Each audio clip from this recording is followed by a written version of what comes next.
Praise the Lord. परमेश्वराचा आभार मानूया की आणखी एक संधी त्याने दिलेली आहे. आणि मागच्या आठवड्यापासून आपण एक नवीन विषय सुरू केलेला आहे ज्याचं नाव आहे एवढे महान तारण. So great salvation. आणि ह्या मालिकेतला आजचा हा दुसरा भाग आहे आणि आजचं शीर्षक आहे 8 दैवी अदलाबदल, 8 डिवाइन एक्सचेंजेस. पहिल्या भागात आपण पाहिलं आणि ही मालिका इब्री लोकास पत्राचा 2रा अध्याय आणि याच्या 3ऱ्या वचनावर आधारित आहे, ज्याच्यात लिहिलेलं आहे की एवढं मोठं तारण, एवढ्या मोठ्या तारणाची आपण उपेक्षा केल्यास आपण कसे निभावू. म्हणजे एवढ्या मोठ्या तारणाकडे जर दुर्लक्ष केलं तर तारण ही फक्त पापांची क्षमा नव्हे, तारण फक्त एखादा प्रॉब्लेम सॉल्व्ह होणं नव्हे, एखादा रोग बरा होणं नव्हे, तर त्याच्यापेक्षा कितीतरी अधिक आहे. आणि हे आपल्याला समजावं ही देवाची इच्छा आहे. आणि म्हणून पावलाने इफिसकरांसाठी 3ऱ्या अध्यायात ती प्रार्थना केलेली. म्हणजे जे काही आपल्याला आवश्यक आहे या आयुष्यात आणि येणाऱ्या आयुष्यात, आत्मिक, शारीरिक, आर्थिक, त्या सर्व गोष्टींची तरतूद, त्या सर्व गोष्टींचं प्रोव्हिजन प्रभू येशू ख्रिस्ताने त्या वधस्तंभावर केलेली आहे. ज्यावेळेस तो त्या वधस्तंभावर मरण पावला त्यावेळेस आपल्याला जे काही लागल आत्म्यासाठी, शरीरासाठी, आर्थिक जीवनासाठी आणि येणाऱ्या युगासाठी, त्या सर्व गोष्टी त्याने त्या सर्व गोष्टींचा पुरवठा करून ठेवलेला आहे.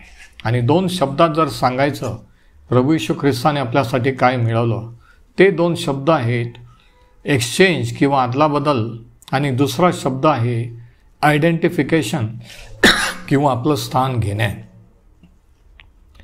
आणि त्या 2 शब्दापैकी पहिला शब्द, पहिली जी गोष्ट आहे एक्सचेंज म्हणजे अदलाबदल,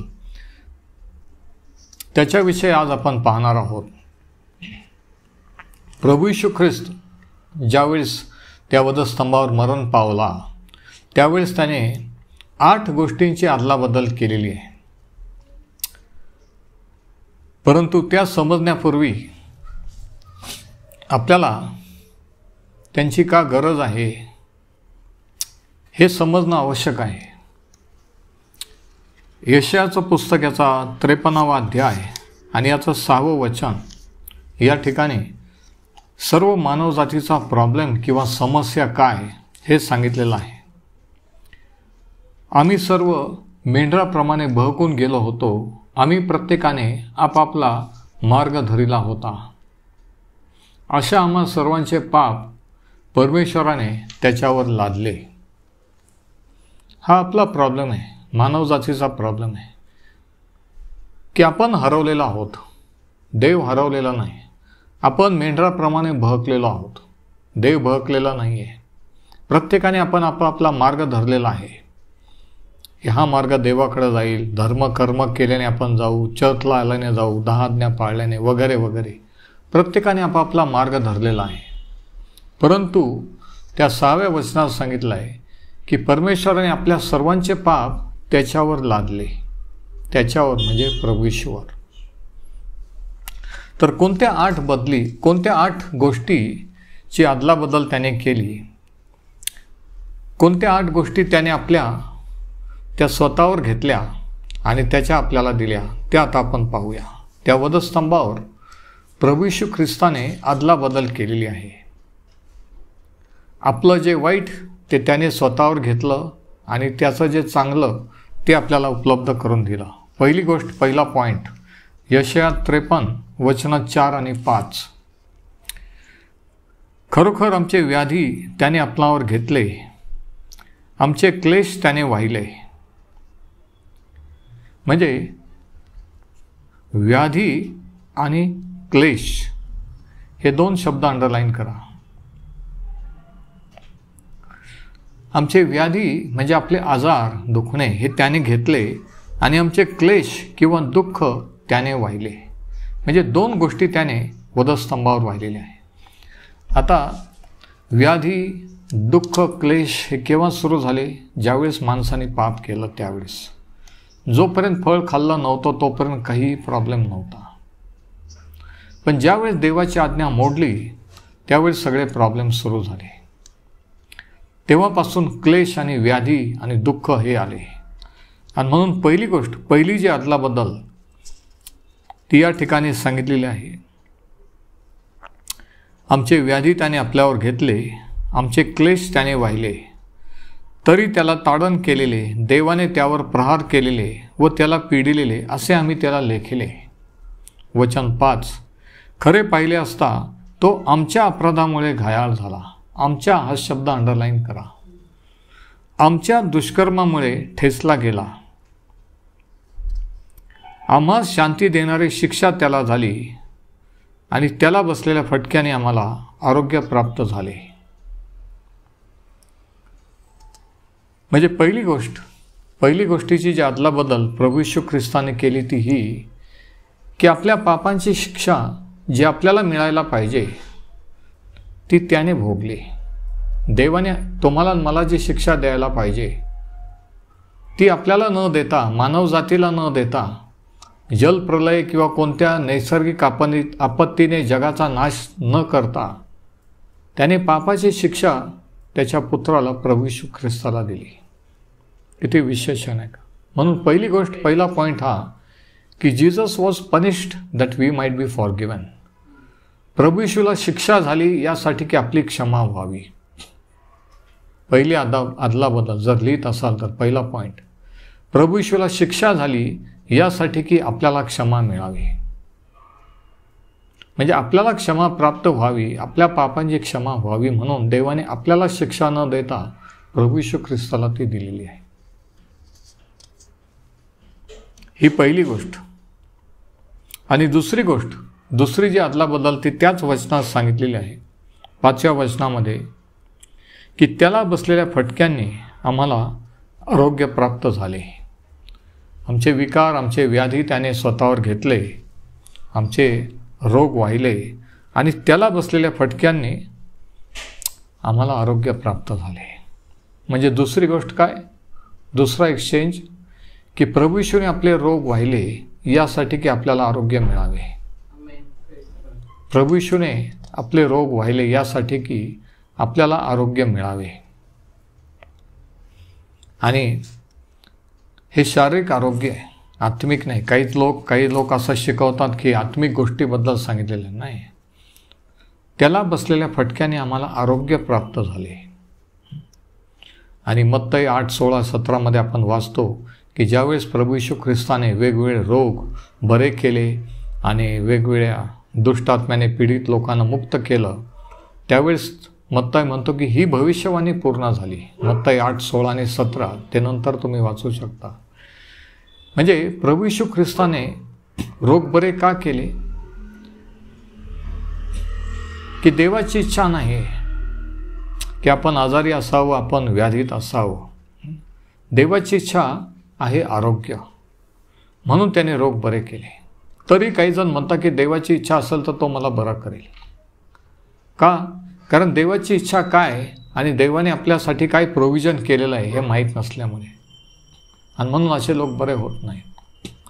ते खुशाल म्हणतात देवाची इच्छा असली तर मी बरं होईल.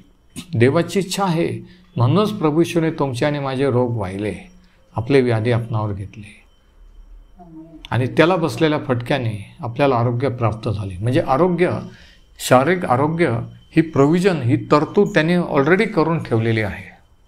हा एक्स्ट्रा आशीर्वाद नाही आहे की तो देईल का, मला मिळेल का. तिसरी गोष्ट, तिसरं जे प्रोव्हिजन आहे ते 10व्या वचनात आपल्याला आढळतं. यशाया 53 आणि वचन 10, त्याला ठेचावे असे परमेश्वराच्या मर्जीस आले, त्याने त्याला पिडिले. म्हणजे काय? देवाने असं होऊ दिलं? हो. त्याला ठेचावे असे परमेश्वराच्या मर्जीस आले, त्याने त्याला पिडिले. त्याच्या जीवाचे दोषार्पण झाल्यावर तो संतती पाहिल. म्हणजे प्रभू येशूने जे दुःख भोगलं, जे काही दुःख सहन केलं, ही देवाची योजना होती आणि देवाने ते होऊ दिलं. हे अचानकपणे झालेलं नाही आहे. ही वाईट गोष्ट नाही, उलट चांगली गोष्ट आहे की त्याच्यामुळे आपण देवाच्या क्रोधापासून, नरकापासून वाचलेलो आहोत. नाही तर ती शिक्षा आपल्याला भोगावी लागली असती. म्हणून शास्त्र सांगतं की ही देवाची योजना होती आणि देवाच्या योजनेतून आणि यशा संदेष्टा हा जवळजवळ 700 वर्षापूर्वी होऊन गेला. म्हणजे प्रभू येशू ख्रिस्त जगात येऊन मरण पावण्याच्या अगोदर 700 वर्षापूर्वी देवाने भविष्यवाणी केलेली होती. किती विशेष आहे ना. त्याच्या जीवाचे दोषार्पण झाल्यावर तो संतती पाहिल, तो दीर्घायू होईल. संतती कोणती? तुम्ही आणि मी जे त्याच्यावर विश्वास ठेवू ह्या काळामध्ये, तेव्हापासून आजपर्यंत प्रत्येक काळात ज्यांनी त्याच्यावर विश्वास ठेवला आणि त्याच्याकडे वळले, ही त्याची संतती आहे. आज जर तुम्ही विश्वास ठेवलेला असेल तर तुम्ही त्याची संतती आहात, पुत्र किंवा कन्या. म्हणून लिहिलेलं आहे की त्याच्या जीवाचे दोषार्पण झाल्यावर तो दीर्घायू होईल. तो पुन्हा उठला आणि तो युगानुयुग जिवंत आहे. तो दीर्घायू झाला. आमेन. म्हणजे ह्या ठिकाणी आपण वाचतो की त्याच्या जीवाचे दोषार्पण झाल्यावर, जीवाचे दोषार्पण म्हणजे परमेश्वराने आपले पाप त्याच्यावर लादले आणि त्याचा जीव हा त्याने अर्पण म्हणून दिला. आणि हे स्पष्टपणे 2 कोरिंथ 5:21 मध्ये सांगितलेलं आहे. कोरिंथीकरास 2 पत्र याचा 5वा अध्याय आणि 21व्या वचनामध्ये काय लिहिलं आहे आपण पाहू. ह्याचाच संदर्भ देताना पौल काय लिहितोय कोरिंथीकरांना. ज्याला पाप ठाऊक नव्हते त्याला त्याने तुमच्या आमच्याकरिता पाप असे केले. प्रभू येशू ख्रिस्त निष्पाप, पवित्र आत्म्याच्या द्वारे कुमारिकेपासून जन्मलेला, नैसर्गिकरित्या जन्मलेला नाही. म्हणून त्याच्या ठाई पाप नव्हते, पापी स्वभाव नव्हता. ज्याला पाप ठाऊक नव्हते त्याने तुमच्या आमच्याकरिता पाप असे केले, ह्यासाठी की, कशासाठी? आपण त्याच्या ठाई देवाचे नीतिमत्व व्हावे किंवा आपल्याला देवाचे नीतिमत्व मिळावे किंवा आपण देवापुढे नीतिमान ठरावे. पापी मनुष्य देवापुढे नीतिमान ठरवल काय? नाही. पण पापी माणूस देवापुढे नीतिमान ठरू शकतो, देवाशी जोडला जाऊ शकतो. हा प्लॅन देवाने स्वतः केला. आणि माणसाची शिक्षा आपल्याला देण्याऐवजी त्याचाच पुत्र माणूस म्हणून जगात पाठवला, त्याला दिली. आणि या ठिकाणी देवाची जस्टिस किंवा देवाचा न्याय पूर्ण झाला की योग्य न्याय करणारा देव आहे, पापाची शिक्षा देणारा तो देव आहे हे सिद्ध झालं. त्याने त्याच्या पुत्राला शिक्षा दिली आणि त्याची नीतिमत्ता किंवा त्याची धार्मिकता आपल्याला दिली. म्हणून तिसरा अदलाबदल काय? तिसरा पॉईंट की प्रभू येशूला पाप असे करण्यात आले यासाठी की आपण नीतिमान ठरावे. प्रभू येशूला पाप असे करण्यात आले यासाठी की तुम्ही आणि मी नीतिमान ठरावे. आणि म्हणून आज तुम्ही आणि मी, आपण प्रत्येकजण जे विश्वास ठेवणारे हे पापी नाही आहे. ज्या वेळेस तुम्ही प्रार्थना करून म्हणता की मी पापी आहे, माझ्यावर दया कर, देवाचा इन्सल्ट करता, अपमान करता. जर विश्वास ठेवलेला आहे तर तुम्ही ह्या मिनिटेला नीतिमान ठरलेले आहात. निष्पाप नाही, निष्कलंक नाही, नीतिमान. नीतिमान ठरणे म्हणजे जसं कधी पाप केलं नाही. नीतिमान ठरणं एक पोझिशन आहे. बरेच ख्रिश्चन लोकांना, बिलिव्हर लोकांना हे माहीत नाही किंवा बुद्धीला पटत नाही की असं कसं म्हणतात.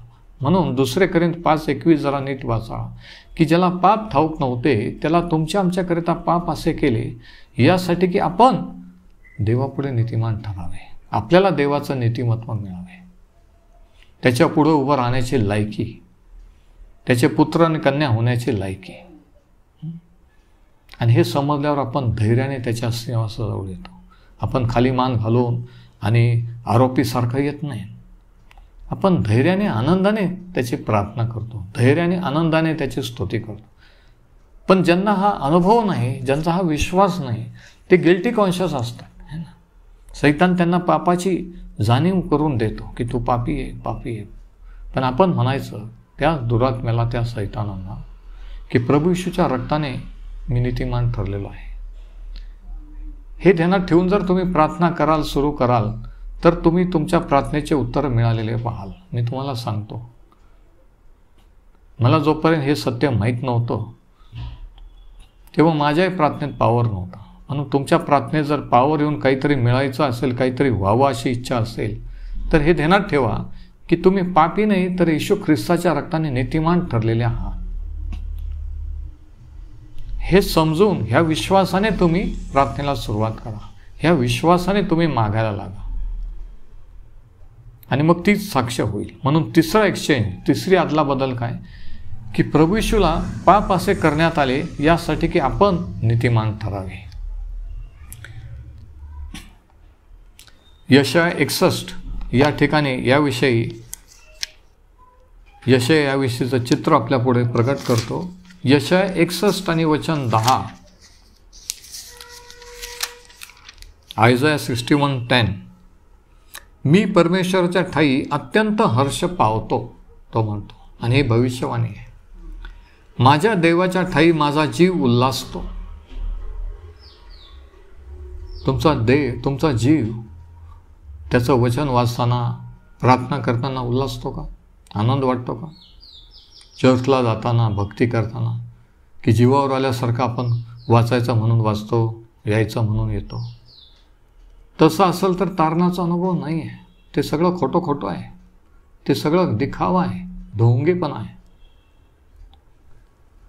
मी परमेश्वराच्या ठाई अत्यंत हर्ष पावतो, माझ्या देवाच्या ठाई माझा देव उल्हासतो. कारण, आणि याचं कारण काय? कारण जसा नवरा शेला पागोटे लेवून स्वतःला याजकासारखा मंडित करतो व नवरी जशी अलंकाराने स्वतःला भूषित करते, तसे त्याने मला तारणाची वस्त्रे नेसविली आहेत. तो म्हणतो माझा जीव आनंदित उल्हासित का होतो? कारण देवाने मला तारणाची वस्त्र नेसवलेली आहेत. मला धार्मिकतेच्या झग्याने आच्छादिली आहे. धार्मिकतेच्या अंडरलाईन करा. ही धार्मिकता कोणती? देवाची, प्रभू येशू ख्रिस्ताची. म्हणजे प्रभू येशूने त्याला पाप असे करण्यात आले यासाठी की त्याची धार्मिकता आपल्याला मिळावी, है ना. म्हणून वस्त्र कोणते घातले देवाने? बेनिफर, तारणाचे. आणि जगा कोणता आच्छादिला, नेसविला? धार्मिकतेचा.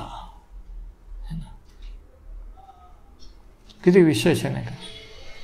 आपण धार्मिक पण आहोत. आपलं तारण जर झालेलं आहे तर आपण देवापुढे धार्मिक किंवा नीतिमान पण ठरलेले आहोत. जरी तुम्हाला खरं वाटत नसेल तरी हे खरं आहे, कारण हे देवाचं वचन आहे. खरं वाटत नाही म्हणजे याचा अनुभव नाही आहे, हे कळलेलं नाही, हे माहीत नाही आहे. पण माहीत नसेल तर आता माहीत झालेलं आहे. ते स्वीकारा, त्याच्यावर विश्वास ठेवा आणि ते खरं माना की ते देवाचं वचन आहे. असं म्हणू नका मला नाही वाटत की मी नीतिमान ठरलेलं आहे, मला नाही वाटत मी धार्मिक आहे. तिथे वाटण्यावर नाही आहे. हे देवाने काय केलं, जेव्हा तुम्ही मी विश्वास ठेवला आणि आपण काय झालो, हे आहे ते. आणि सैतानाची नेहमी इच्छा असते की आपण स्वतःला हिणकट, पापी असं समजावं, हे ना, भिकारी असं समजावं. देवाने आपल्याला काय दिलेलं आहे ह्याला आपल्याला खरं वाटूच नाही, ही नेहमी सैतानाची इच्छा असते. म्हणून आपल्याला खरं वाटत नाही. म्हणून या ठिकाणी तो म्हणतो की त्याने मला तारणाची वस्त्रे नेसवली आहेत, मला धार्मिकतेच्या झग्यांनी आच्छादिली आहे. म्हणून तिसरी गोष्ट की प्रभू येशूला पाप असे करण्यात आले यासाठी की आपल्याला त्याची धार्मिकता मिळावी.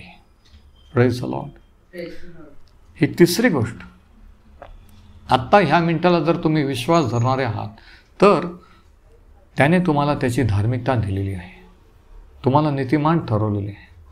देवाच्या दृष्टीने तुम्ही पापी नाही आहे. हां, आपण पाप करतो, आपल्याकडून चुका होतात, पण आपण पापी राहिलेलो नाही आहे. आपण त्याचे पुत्र आणि कन्या आहोत.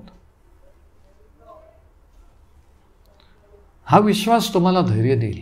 हा विश्वास तुम्हाला सैतानावर विजय मिळवून देईल. हा विश्वास नको ते विचार डोक्यातले काढून दूर करेल, है ना. म्हणून शास्त्र सांगतं की विश्वास वार्तेने आणि वार्ता देवाच्या वचनाने होते. कोणीतरी म्हणतं प्रार्थना करा आमचा विश्वास वाढावा. मी म्हणतो प्रार्थनेने विश्वास वाढत नसतो. देवाच्या वचन ऐकल्याने, वाचल्याने विश्वास वाढतो. देवाचं वचनाचं सत्य समजल्याने विश्वास वाढतो की माझ्यासाठी काय त्याने देव केलेलं आहे, मला काय मिळालेलं आहे, मी काय झालेलो आहे, हे समजल्यावर आपोआप विश्वास वाढतो. Praise the Lord. प्रार्थना करून नाही, उपवास करून नाही. ऐकून घ्या. आता चौथी गोष्ट, प्रभू येशू ख्रिस्ताने आपल्यासाठी काय केली. हिब्री लोकास पत्र याचा 2 अध्याय आणि याचं 9वं वचन. हिब्री 2 आणि वचन 9 या ठिकाणी चौथी अदलाबदल किंवा चौथं एक्सचेंज. म्हणून इब्री लोकास पत्र याचा 2 अध्याय 2 आणि 9. देवाच्या कृपेने प्रत्येकाकरिता अंडरलाईन करा म्हणा, माझ्याकरिता. देवाच्या कृपेने प्रत्येकाकरिता मरणाचा अनुभव घ्यावा म्हणून ज्याला देवदूतांपेक्षा किंचित काल कमी केले होते तो येशू मरण सोसल्यामुळे गौरव व थोरवी यांनी मुकुट मंडित केलेला असं आपण पाहतो. म्हणजे काय की त्याने प्रत्येकाकरिता मरणाचा अनुभव घेतला, है ना. त्याने मरण सोसलं. पापाचं वेतन मरण आहे आणि देवाने त्याला त्या वधस्तंभावर पाप असे केले ज्याला पाप ठाऊक नव्हते. म्हणून मरणं हे आवश्यक होतं, म्हणून मरण आलं, तो मरण पावला. पण ते पाप, ते मरण, ती शिक्षा ही त्याने काहीतरी केलं म्हणून भोगली का? नाही. ती शिक्षा सर्व मानव जातीची, तुमची आणि माझी शिक्षा त्यांनी भोगलेली आहे. ही सुवार्ता आहे. सुवार्ता सांगणं म्हणजे काय? हे करा ते करू नका हे नाही सांगायचं. शास्त्र वाचन, चर्चला ही सुवार्ता नाही आहे. सुवार्ता म्हणजे येशू ख्रिस्ताने तुमच्यासाठी काय केलं, तुम्हाला काय मिळवून दिलं हे जगाला सांगणं, ही सुवार्ता गाजवणं आहे. तुम्ही त्याच्यासाठी काय करायला पाहिजे ते नाही सांगायचं, ती सुवार्ता नाही. त्याने तुमच्यासाठी काय केलं ते. आणि दुसऱ्याला सांगण्याच्या अगोदर आपल्याला माहीत पाहिजे, नाही का, तरच आपण दुसऱ्याला सांगू.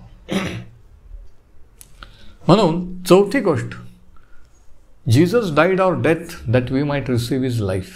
प्रभू येशूने आपल्या मरणाचा अनुभव घेतला, आपले मरण सोसले यासाठी की त्याचे जीवन आपल्याला मिळाले, त्याचे जीवन आपल्याला मिळावे. म्हणून तो म्हणतो मार्ग, सत्य व जीवन मीच आहे. म्हणून त्याने म्हटलं योहान 10:10 मध्ये की चोर येतो तो चोरी, घात व नाश करावा यासाठी येतो, पण मी आलो आहे यासाठी की त्यांना धर्म नव्हे तर जीवन प्राप्ती व्हावी आणि ती विपुलतेने व्हावी. प्रभू येशू ख्रिस्त धर्म स्थापन करायला नाही आला, नवीन नियमशास्त्र द्यायला नाही आला, जीवन द्यायला आलेला आहे. का?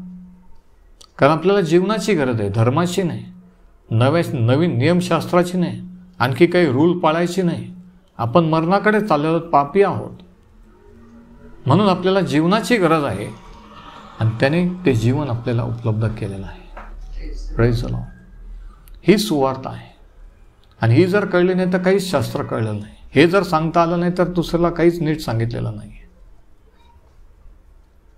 की तो जीवन द्यायला आला, तो जीवन आहे, त्याच्यातही जीवन होते आणि ते जीवन मनुष्यांचा प्रकाश असे होते.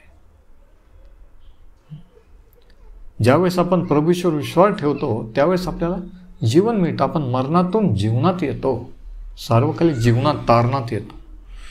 म्हणून चौथी गोष्ट की प्रभू येशू ख्रिस्ताने आपले मरण घेतलं आणि त्याने त्याचं जीवन आपल्याला उपलब्ध करून दिलं. पॉईंट. आता पाचवी गोष्ट, त्या वधस्तंभावर कोणती त्याने अदलाबदल केली. गलातीकरास पत्र याचा 3 अध्याय, गलातियन्स 3 आणि याचं 13 आणि 14 वचन. गलाती 3:13 आणि 14 इथं असं लिहिलेलं आहे, आपणाबद्दल ख्रिस्त शाप असा झाला आणि त्याने आपणाला नियमशास्त्राच्या शापापासून खंडणी भरून सोडविले. त्या वधस्तंभावर प्रभू येशूने फक्त पापच नाही तर काय व्हायले, आपले दुःख क्लेश व्हायले. तेवढंच नाही तर आणखी काय व्हायलं, आपले रोग आजार व्हायले. आणखी काय झालं, आपलं पाप त्याने घेतलं, त्याचं नीतिमत्व आपल्याला उपलब्ध करून दिलं. आणखी काय केलं, आपलं मरण त्याने घेतलं, त्याचं जीवन आपल्याला दिलं. आणि या ठिकाणी म्हटलेलं आहे की त्या वधस्तंभावर ख्रिस्त शाप असा झाला. बरेच लोक शापावर विश्वास ठेवत नाही. ते म्हणतात आम्ही ख्रिश्चन आहेत. याचा अर्थ त्यांनी शास्त्र वाचलेलं नाही आहे. कारण हे जे आपण वाचतोय ते शास्त्रातून वाचतोय, नाही का? म्हणजेच पवित्र शास्त्र शापाबद्दल शिकवते. आणि अनुवाद 28 ह्या अध्यायामध्ये शाप आणि आशीर्वादाची भली मोठी लिस्ट आहे. आणि शापाची लिस्ट, शाप जास्त आहेत आशीर्वादापेक्षा. जर तुम्ही वाचाल निवांतपणे नंतर वाचा, तर या ठिकाणी म्हटलेलं आहे की प्रभू येशू ख्रिस्त आपल्यासाठी शाप असा झाला आणि नियमशास्त्राच्या शापापासून खंडणी देऊन सोडविले. नियमशास्त्रात सांगितलं होतं की जर तू या आज्ञा पाळणार नाहीस तर हे शाप तुझ्यावर येतील पिढ्यानपिढ्या. आणि कोणी देवाच्या आज्ञा पाळलेल्या नाही आहेत आजपर्यंत, म्हणून सर्वजण शापाच्या अधीन आहेत. जरी हे खरं वाटत नसेल तरी हे खरं आहे. आणि मग ते म्हणतात इकडे तिकडे गुरु महाराजांकडे जाऊन मांत्रिक तांत्रिकाला की तुमचा टाईम खराब आहे किंवा तुमच्या घरावर 7:30, तुमच्या घरावर हे आहे ते आहे. म्हणजे ॲक्च्युली शाप आहे. पण याच्यातून मुक्ती कशी मिळू शकते? फक्त एकाच मार्गाने, आणि ते म्हणजे प्रभू येशू ख्रिस्ताच्या द्वारे. का? कारण त्या वधस्तंभावर त्याने आपले शाप वाहिले. तो शाप असा झाला आणि नियमशास्त्राच्या शापापासून खंडणी देऊन सोडविले.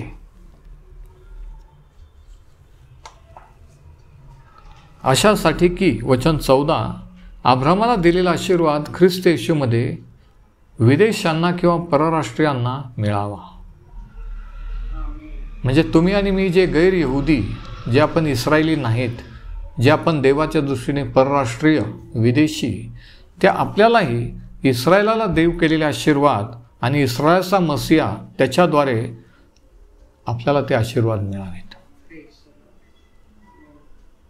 हे ऐकून जर तुम्ही प्रेज द लॉर्ड म्हणून देवाचे आभार मानू शकत नसाल तर मला नाही माहीत कशाने. हे जर समजत नसेल तर मला नाही माहीत तुम्हाला काय समजेल.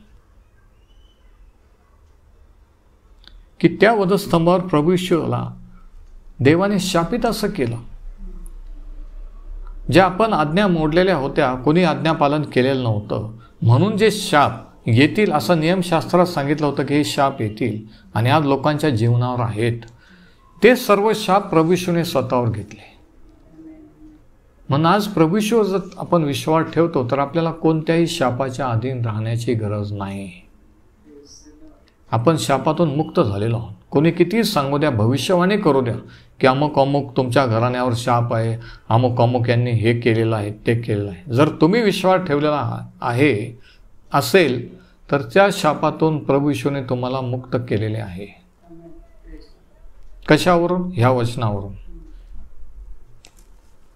की आपणासाठी ख्रिस्त शाप असा झाला आणि त्याने आपल्याला नियमशास्त्राच्या शापापासून खंडणी देऊन सोडविले. फुकट नाही, त्याच्या रक्ताची खंडणी दिली. आपल्याला फुकट मिळालं पण त्याला किंमत मोजावी लागली. त्याचा जीव गमावा लागला, त्याचं रक्त सांडावं लागलं आणि तेव्हा ते आपल्याला ते आशीर्वाद उपलब्ध झाले. अब्रामाला दिलेला आशीर्वाद ख्रिस्त येशूमध्ये किंवा ख्रिस्त येशूच्या द्वारे आपल्याला मिळावा. अब्रामाला दिलेला आशीर्वाद विदेशांना आपल्याला आज मिळू शकतो का? हो. कोणत्या मार्गाने? प्रभू येशूच्या द्वारे.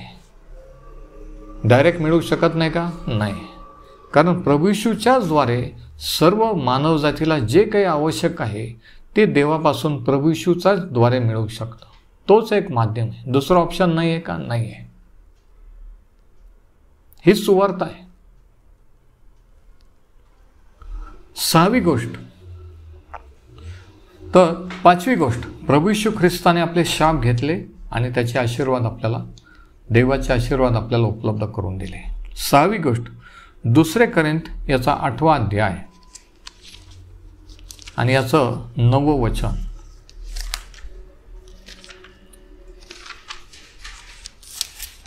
कोणत्या 6व्या गोष्टीची अदलाबदल त्या वधस्तंभावर झाली? 2 कोरिंथ 8 आणि वचन 9. आपल्या प्रभू येशू ख्रिस्ताची कृपा तुम्हाला माहीत आहे. माहीत आहे का? नसेल तर माहीत करून घ्या, ऐकून घ्या.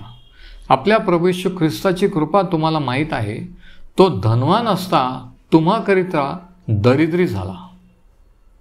ह्यात हेतू हा की त्याच्या दारिद्र्याने तुम्ही धनवान व्हावे. या ठिकाणी 6वी अदलाबदल, 6वा आशीर्वाद त्याने उपलब्ध केला. कोणता? आपलं दारिद्र्य त्याने घेतलं आणि त्याची विपुलता किंवा समृद्धी आपल्याला दिली. लिहून घ्या पॉइंट. आपलं दारिद्र्य त्याने घेतलं आणि त्याची समृद्धी आपल्याला उपलब्ध करून दिली. हा 6वा आशीर्वाद आहे की तो धनवान असता आपल्यासाठी दारिद्र्य झाला. गाईच्या गोठ्यात जन्मला आणि ज्यावेळेस तो मरण पावला, त्याच्या अंगावरचे कपडे काढून टाकण्यात आले. त्याच्या अंगावर कपडे, ही गरिबी आहे. 24 तासापेक्षा अधिक त्याने काही खाल्लेलं नव्हतं. हे काय आहे? दारिद्र्य आहे, गरिबी आहे. बरेच लोक म्हणतात देवाने ठेवलं तसं राहायचं. अनुवाद 28 मध्ये जर तुम्ही शापाची लिस्ट वाचली तर शाप हे आशीर्वादाच्या यादीत नाही आहे. गरिबी किंवा दारिद्र्य हे आशीर्वादाच्या यादीत नाही आहे, ते शापाच्या यादीत आहे. म्हणून जर कोणी फसवणूक केली असेल, तुमची फसवणूक झाली असेल की देवाने ठेवलं तसं राहायचं आणि देवाची इच्छा आहे, देवाची इच्छा आहे समृद्धी. इथं स्पष्ट सांगितलं की देवाने, की प्रभू येशू ख्रिस्त धनवान असता तुम्हाकरिता दारिद्र्य झाला. म्हणजे दारिद्र्यात राहावं ही देवाची इच्छा आहे का? हे कोणी समजू शकेल? अशासाठी की त्याच्या दारिद्र्याने तुम्ही धनवान व्हावे. आणि म्हणून 6वी गोष्ट काय? की आपलं दारिद्र्य त्याने घेतलं आणि त्याची समृद्धी आपल्याला दिली, आपल्याला मिळवून दिली. हा एक आशीर्वाद आहे 6वा. हा एक आशीर्वाद त्या वधस्तंभाच्या द्वारे उपलब्ध केलेला आहे. समृद्धी, धनवान होणं किंवा गरजा पुरवल्या जाणं, परिस्थिती सुधारणं हे प्रार्थनेने होत नाही आहे, उपासाने होत नाही आहे. हे सत्य कळलं पाहिजे की प्रभू येशूने माझं दारिद्र्य घेतलेलं आहे. दारिद्र्य हा शाप आहे, आशीर्वाद नाही आहे, हे कळलं पाहिजे.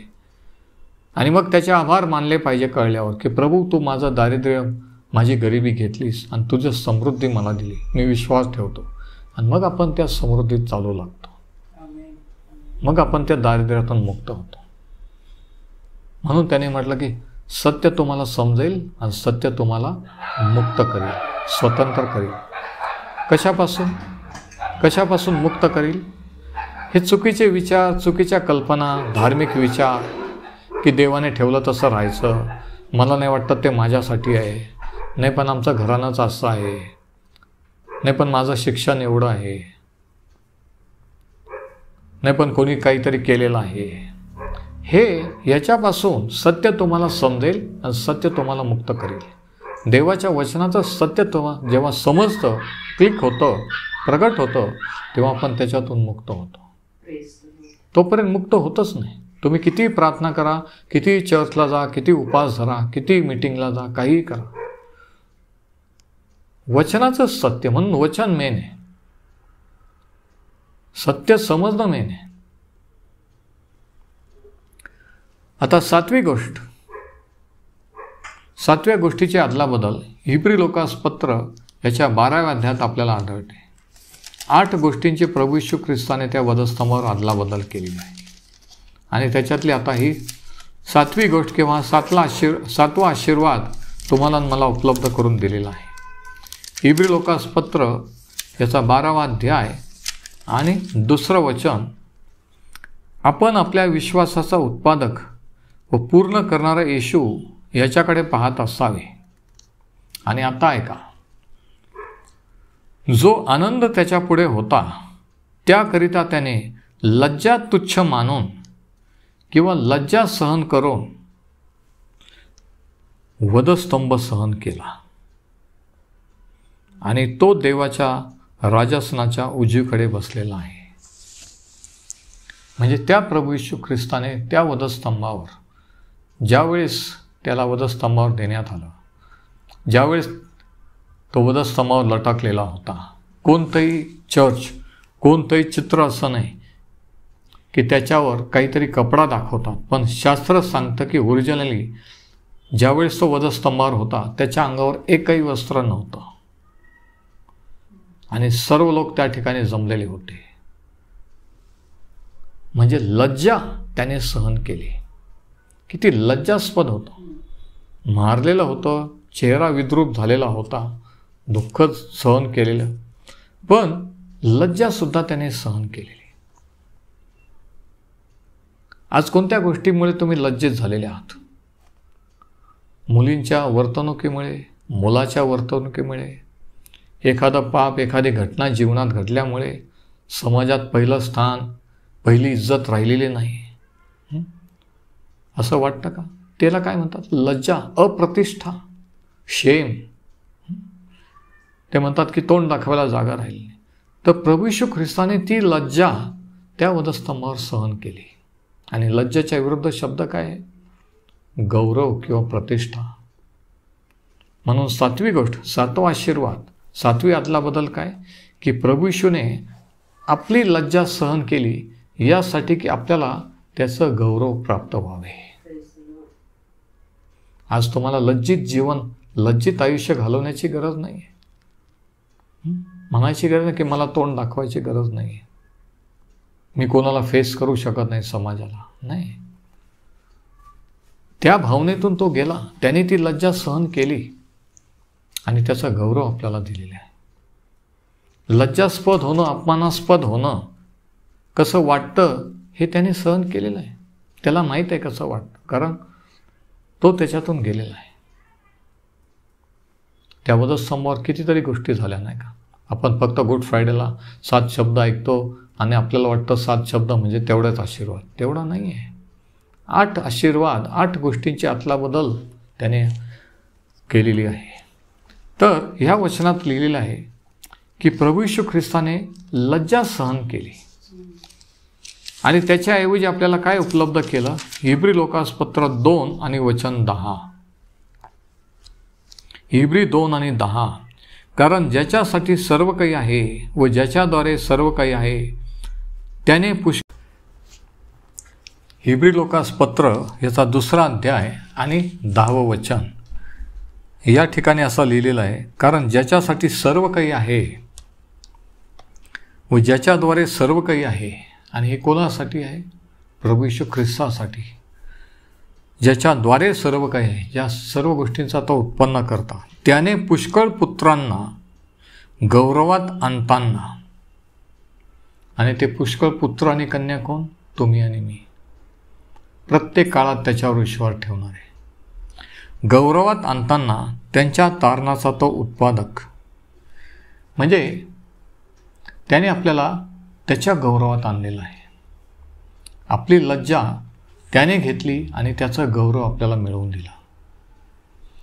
ज्यावेळेस आदाम आणि हवा यांनी फळ खाल्लं, ते लज्जित झाले म्हणून ते झाडामागे लपले. त्यांनी चर्मवस्त्र लेविली लज्जा झाकण्यासाठी. ती लज्जा प्रभू येशू ख्रिस्ताने वधस्तंभावर सहन केली. फळ खाण्यापूर्वी ते नग्न होते, परंतु त्यांना माहीत नव्हतं, त्यांना त्याची जाणीव नव्हती. का? कारण देवाचा गौरव, देवाचा तेज त्यांच्यावर होतं. आणि फळ खाल्ल्यानंतर ते गौरव, ते तेज गमावलं आणि त्यांना लज्जेची जाणीव झाली. म्हणून त्यांनी चर्मवस्त्र, त्यांनी ते पालापाचोळा लेविला. नंतर देवाने चर्मवस्त्र लेवली म्हणून ते झाडामागे लपले, ते लज्जित झाले. तर ही लज्जा प्रभू येशू ख्रिस्ताने वधस्तंभावर सहन केली आणि जे गौरव आदाम आणि हव्वाने जे गमावलं, जे तेज देवाचं, ते परत आपल्याला मिळवून दिलेलं आहे. Praise the Lord. किती विशेष आहे नाही का, की प्रभू येशू ख्रिस्ताने, म्हणून 7वा आशीर्वाद, 7वी अदलाबदल, प्रभू येशूने आपली लज्जा त्याच्यावर घेतली आणि त्याचं गौरव आपल्याला परत दिलं. म्हणून योहान म्हणतो की त्याच्या ठाई जे गौरव होते ते एकुलता एक पुत्राचे असे होते. ते आम्ही पाहिले. ते गौरव, ते तेज एक दिवशी शिष्यांना ज्यावेळेस त्याने डोंगरावर नेलं, त्याचं रूपांतर झालं तेव्हा पाहिलं. तर ते तेज, ते गौरव त्याने आपल्याला परत मिळवून दिले. आणि 8वा आणि शेवटचा आशीर्वाद हा यशायाच्या पुस्तकाचा 54वा अध्यायामध्ये आहे. यशाया 54 आणि याच्या 6व्या वचनात परमेश्वर काय म्हणतं त्याच्या लोकांना बघा. सोडलेल्या व दुःखित मनाच्या स्त्रीप्रमाणे तुला परमेश्वर बोलावित आहे. सोडलेल्या व दुःखित मनाची, सोडलेली स्त्री ही दुःखित मनाची असते नाही का. सोडलेल्या व दुःखित मनाच्या स्त्रीप्रमाणे परमेश्वर तुला बोलावित आहे. तरुणपणी टाकलेल्या स्त्रीप्रमाणे तुला परमेश्वर बोलावित आहे. म्हणजे ज्यावेळेस परमेश्वर म्हणतो की मी तुला, म्हणजे इस्रायलाला, त्याच्या निवडलेल्या लोकांना जसं टाकून दिलेले आहेत, ते सोडून दिलेले आहेत, पण तो म्हणतो मी तुम्हाला बोलावित आहे, की तुम्ही सोडून दिलेले, टाकलेले असे होता, पण मी तुम्हाला बोलावित आहे. म्हणून या ठिकाणी आपण पाहतो की सोडून दिलं जाणं, टाकून दिलं जाणं, त्याग केलं जाणं ही मानवी भावनातली सर्वात दुःखद अशी भावना आहे. रिजेक्शन. आज असंख्य लोक, तरुणी ह्यातून जात आहेत की मी माझ्या कुटुंबाला नको आहे, मी माझ्या पतीला किंवा पत्नीला नको आहे, मी माझ्या आईवडिलांना नको आहे. नको असणं असं वाटणं आणि त्या भावनेतून जीवन जगणं, रिजेक्शन. आणि प्रभू येशू ख्रिस्ताने ही भावना, हे त्या वधस्तंभावर सहन केला. मत्तई 27:46 आणि 50 मध्ये आपण वाचतो की प्रभू येशू ख्रिस्ताने तो शब्द उद्गारला की माझ्या देवा, तू माझा त्याग का केलास. म्हणजे मला टाकून का दिलंस, मला सोडून का दिलंस. म्हणजे त्या वधस्तंभावर देवपित्याने प्रभू येशू ख्रिस्ताला सोडून दिला, टाकून दिला. पुत्र म्हणून त्याचा नकार केला, त्याच्याशी संबंध तोडून टाकला, जे कधीही झालं नव्हतं अनंत काळापासून. ते त्यावेळेस त्या वधस्तंभावर त्या दिवशी झालेलं. देवाने त्याला सोडून दिलं, टाकून दिलं, त्याचा त्याग केला. आणि त्याच्या विरुद्ध काय? टाकून देणं, स्वीकार करणं, टू ॲक्सेप्ट. आणि म्हणून इफिसकरास पत्र याच्या 1 अध्यायाच्या 3 ते 6 या वचनात पाऊल इफिसकरांना लिहितो की त्या प्रियकरामध्ये, म्हणजे ख्रिस्तामध्ये, देवपित्याने आपला स्वीकार केलेला आहे. म्हणजे पित्याने त्याच्या पुत्राला प्रभू येशूला टाकून दिलं, त्याचा त्याग केला, अशासाठी की तुम्हाला मला स्वीकारावा, तुम्हाला मला त्याचे पुत्र आणि कन्या करावे. हा 8वा आशीर्वाद, ही 8वी अदलाबदल, की प्रभू येशूला टाकून देण्यात आलं, त्याचा त्याग करण्यात आला, यासाठी की आपला स्वीकार व्हावा. आणि म्हणून हे तारण हे इतकं महान आहे. त्याच्याकडे दुर्लक्ष केल्यास आपण कसे निभावू? इब्री 2 आणि 3. आपण दुर्लक्ष करू नये. तारण म्हणजे केवळ पापांची क्षमा नाही आहे, त्याच्यापेक्षा कितीतरी अधिक. हे 6 आशीर्वाद, ह्या 6 गोष्टी ज्या त्याने आपल्या घेतल्या आणि त्याच्या आपल्याला उपलब्ध करून घ्यायला, या 8 गोष्टी, क्षमा करा, ह्या 8 गोष्टी, आपलं जे वाईट थोडक्यात ते त्याने घेतलं आणि त्याचं जे चांगलं ते आपल्याला उपलब्ध करून दिलं. आणि ह्या तारणामध्ये जे सर्व काही आपल्याला लागेल ह्या आयुष्यात आणि येणाऱ्या आयुष्यात, आत्मिक, शारीरिक, आर्थिक सर्व काही उपलब्ध करून दिलेलं आहे. आणि म्हणून त्याचे आपण आभार मानूया. किती विशेष आहे नाही का, किती महान तारण त्याने आपल्यासाठी उपलब्ध करून. ते पूर्णपणे पूर्ण आहे, परफेक्टली परफेक्ट. म्हणून इब्री लोकास पत्र 10:14 मध्ये म्हटलं की एका अर्पणाने सर्व काळासाठी त्याने आपल्याला पूर्ण किंवा परिपूर्ण असं केलेलं आहे. ते तारण, त्याचं अर्पण परिपूर्ण आहे आणि त्या अर्पणामध्ये, त्या वधस्तंभावरील मरणामध्ये आपल्याला जे लागतं ते सर्व काही पूर्णपणे उपलब्ध आहे. परमेश्वर हे वचन आशीर्वादित करो.